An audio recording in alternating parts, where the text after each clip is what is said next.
الحمد للہ رب العالمین الصلاة والسلام علی رسولہ الامین اما بعد بسم اللہ الرحمن الرحیم۔ 12ویں تراویح اس کے اندر جو ہم نے تلاوت سنی اور پڑھی رات کو، اس تراویح کے اندر 14ویں پارے کے ثلث سے 15ویں پارے کے آخر تک کی تلاوت شامل ہے۔ اس کے اندر سورۃ النحل، سورہ بنی اسرائیل اور سورۃ الکہف شامل ہیں۔ سورۃ النحل کے 11 رکوع پیچھے ہم نے پڑھے تھے 11ویں تراویح کے اندر۔ سورۃ النحل کے 12ویں رکوع میں ان لوگوں کا ذکر کر کے جو آج حق کا انکار کر رہے ہیں، بتایا گیا ہے کہ جب آخرت قائم ہوگی تو پھر ان منکرین کو کوئی حجت پیش کرنے کا موقع نہیں ملے گا، اور پھر نہ ہی توبہ استغفار کا وقت ہوگا۔ پھر 13ویں رکوع میں قرآن کریم کی تعلیم کامل ایک نمونہ تیار کیا گیا ہے اور اس پر قیام کی ضرورت کو واضح کیا گیا ہے۔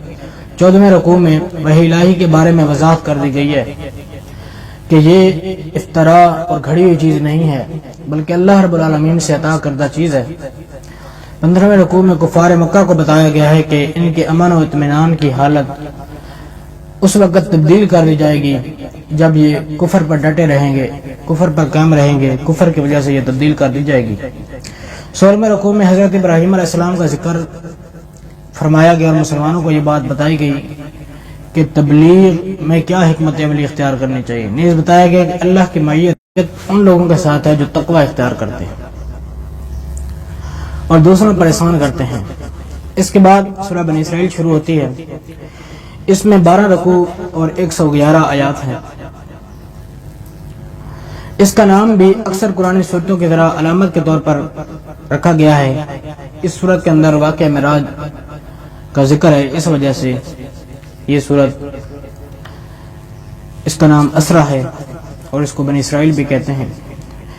معراج کا واقعہ حدیث اور سیرت کی اکثر روایت کے مطابق ہجرت سے 1 سال پہلے پیش آیا، اس لیے یہ صورت بھی انہی صورتوں کے ہم پلہ ہے جو مکہ کے آخری دور میں نازل ہوئی۔ اس وقت نبی علیہ السلام کو توحید کی آواز بلند کرتے ہوئے مکہ کے اندر تقریباً 13 سال کا عرصہ گزر چکا تھا۔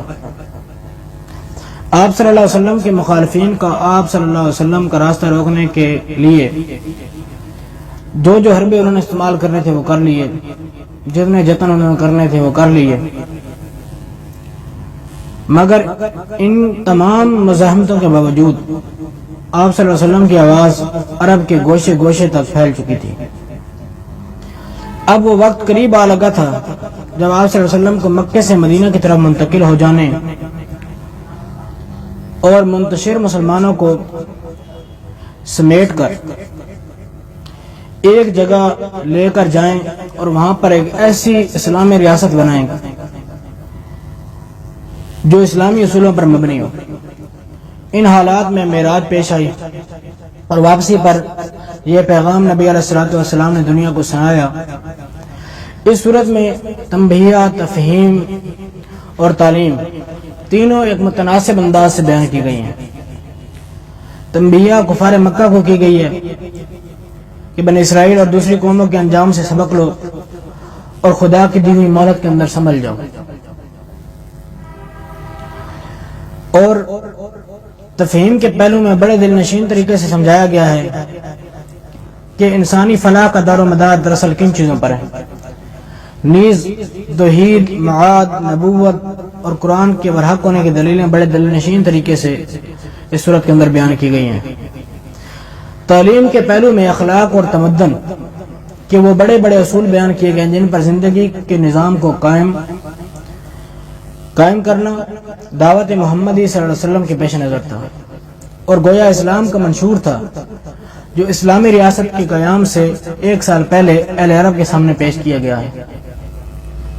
اللہ رب العالمین نے حضور صلی اللہ علیہ وسلم کو معراج کا شرف بخشا اور اپنی قدرت کے بڑے بڑے مشاہدات کرائے۔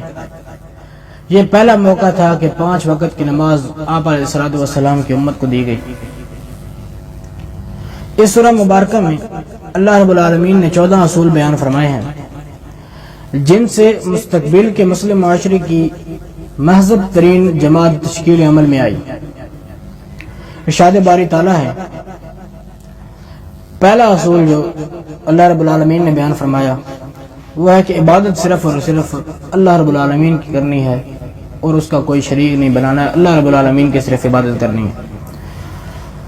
دوسرا اصول جو بنایا گیا ہے، والدین کے ساتھ نیک سلوک کرنا ہے۔ نمبر 3، رشتہ داروں، مسکینوں اور مسافروں کو ان کا حق دینا ہے۔ نمبر 4، فضول خرچی نہیں کرنی۔ نمبر 5، اگر کسی کی حاجت پوری نہ کر سکو تو نرمی سے اس کو جواب دینا ہے، جھنکنا نہیں ہے۔ نمبر 6، نہ کنجوسی کرو اور نہ فضول خرچی کرو بلکہ اعتدال کی راہ اختیار کرو۔ نمبر 7، اپنی اولاد کو قتل نہ کرو مفلسی کے ڈر سے بلکہ اللہ رب العالمین اس کو بھی رزق دے گا، تمہیں بھی رزق دینے والا ہے۔ نمبر 8، زنا کے قریب بھی نہ جاؤ۔ نمبر 9، بغیر قانونی جواز کے کسی کو قتل نہیں کرنا۔ نمبر 10، حدود قانون سے باہر یتیم کا مال کھانے سے منع فرمایا گیا۔ اور نمبر 11، قول و قرار کی پابندی کرو۔ 12ویں نمبر پر ناپ اور تول میں کمی بیشی ہرگز نہ کرو۔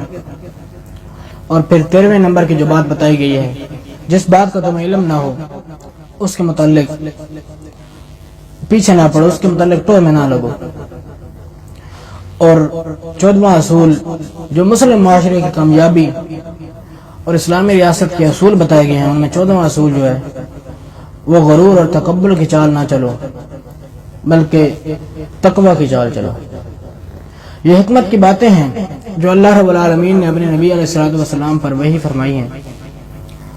سورہ بنی اسرائیل کی ابتدائی میں حضور علیہ السلام کے واقع معراج کا ذکر کیا گیا۔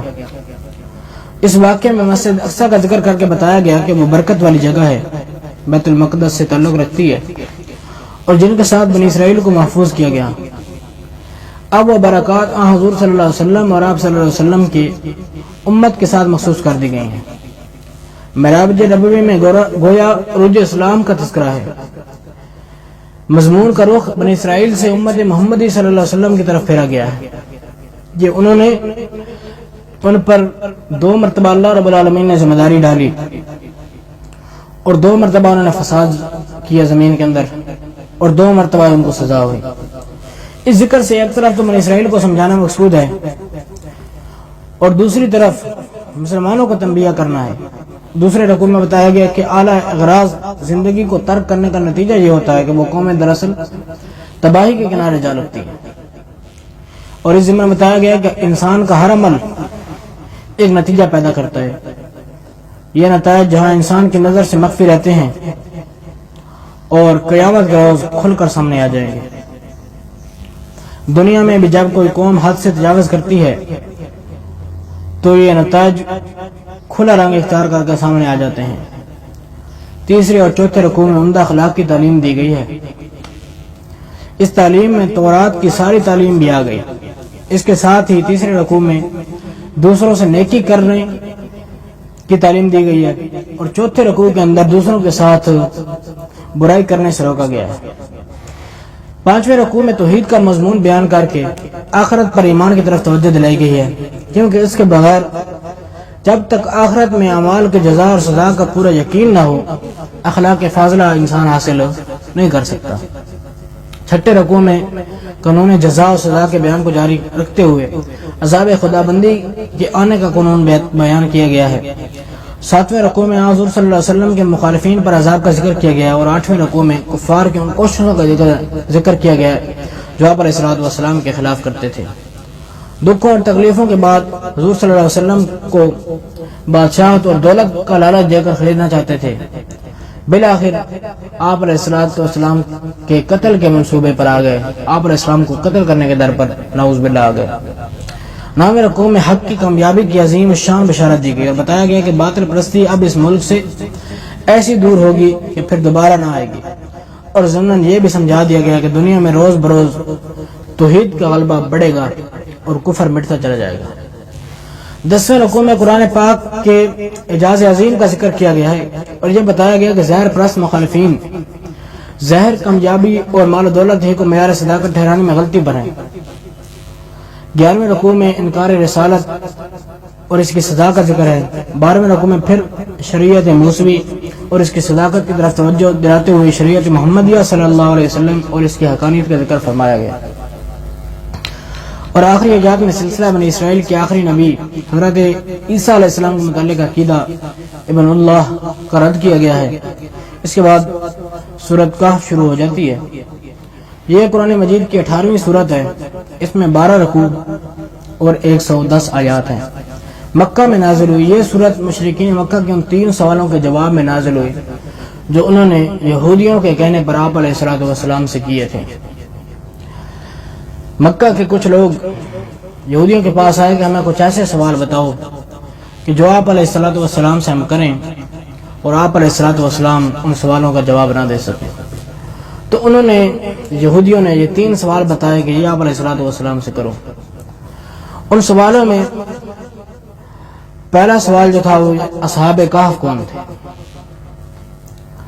دوسرا تھا کہ حضرت موسیٰ اور حضرت خضر علیہ السلام کا قصہ کیا ہے، اور تیسرا سوال حضرت ذوالقرنین کے بارے میں تھا۔ یہ تینوں قصے عیسائیوں اور یہودیوں کی تاریخ کے متعلق تھے۔ حجاز میں ان قصوں کا کوئی چرچہ اور کوئی علم نہیں تھا، چنانچہ انہوں نے یہ جاننے کے لیے کہ آیا حضور علیہ الصلوۃ والسلام کے پاس کوئی غیبی ذریعہ علم موجود ہے یا نہیں، یہ سوالات پوچھے۔ اللہ رب العالمین نے نہ صرف ان سوالوں کے جواب دیے بلکہ ان سوالوں کے جواب کے ساتھ ساتھ وہ پورا قصہ بھی تفصیلاً اللہ رب العالمین نے ذکر کر دیا اور ان کا پورا ایک سلسلہ اس پورے سورت کے اندر بیان فرما دیا، یہ تینوں قصے۔ اور اس وقت جو مکہ کے حالات تھے موجودہ ان کے مطابق ان کو قصوں کو ان پر چسپاں کر دی۔ جو اس وقت مکہ میں کفر اسلام کے درمیان درپیش حالات تھے اس کے مطابق ان قصوں کو بیان کرنے کے بعد اصحاب کہف کے بارے میں بتایا گیا کہ وہ بھی اسی توحید کے قائل تھے جس کی تبلیغ حضور صلی اللہ علیہ وسلم کر رہے ہیں، اور ان کی قوم کا رویہ بھی قوم قریش کے رویے سے مختلف نہ تھا۔ مسلمانوں کے اس واقعے میں یہ سبق دیا گیا ہے کہ جہاں پر اللہ رب العالمین کی شریعت پر عمل کرنا مشکل ہو رہا ہو، اسلام کی تعلیمات پر عمل کرنا مشکل ہو رہا ہو، جہاں پر کوئی ایسا حاکم آ جائے جو ظالم ہو اور مسلمانوں کو اسلام کی تعلیمات اور اللہ رب العالمین کی بندگی سے روکے، تو اس صورت میں اللہ رب العالمین کی زمین بہت وسیع ہے، لہذا مسلمانوں کو چاہیے کہ وہ اللہ رب العالمین کی زمین میں کہیں اور ہجرت کر جائے۔ اور یہ دراصل تینوں واقعات 3 ہجرتوں کا ذکر ہے۔ پہلا واقعہ حضرت یعنی کہ اصحاب کہف کا جو واقعہ ہے اس کے اندر یہ ہجرت ہے کہ اگر تم پر ظلم ہو رہا ہو اور ایمان پر چلنا مشکل ہو تو پھر ہجرت کر دو۔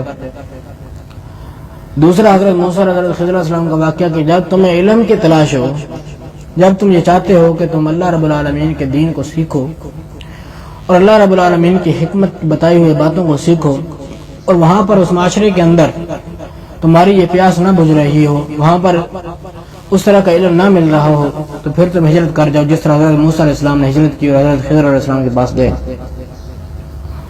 اور تیسری ہجرت یہ ہے کہ جہاں پر اللہ رب العالمین کا کلمہ بلند نہ ہو، اقامت دین جہاں پر نہ ہو، دین قائم نہ ہو، تو پھر وہاں پر دین کے قائم کرنے کی کوشش کرنی ہے۔ اور ذوالقرنین علیہ السلام کا قصہ سنا کر یہ بتایا گیا کہ وہ اللہ کا بندہ مشرق سے لے کر مغرب تک اللہ رب العالمین کے دین کو پھیلانے کے لیے اور اس کو غالب کرنے کے لیے وہ چلا۔ یہ دراصل 3 ہجرتیں ہیں۔ اور یہ بات ذہن نشین ان قصوں کے اندر کرائی گئی کہ اصحاب کہف کو موت کی نیند سنانے کے بعد دوبارہ زندہ کیا گیا تھا، اسی طرح تمام لوگوں کو مرنے کے بعد دوبارہ زندہ کیا جائے گا۔ اس سلسلہ کلام میں حضرت خضر علیہ السلام اور موسیٰ علیہ السلام کا واقعہ کچھ اس انداز سے سنایا گیا کہ اس میں کفار کے سوالات کا جواب بھی ہے اور مومنین کے لیے ضمانت تسلی بھی ہے۔ اس قصے میں دراصل جو سبق دیا گیا وہ یہ ہے کہ اللہ رب العالمین کی مشیت کا کارخانہ جن مصلحتوں پر چلتا ہے وہ عام لوگوں کی نظر سے پوشیدہ ہے،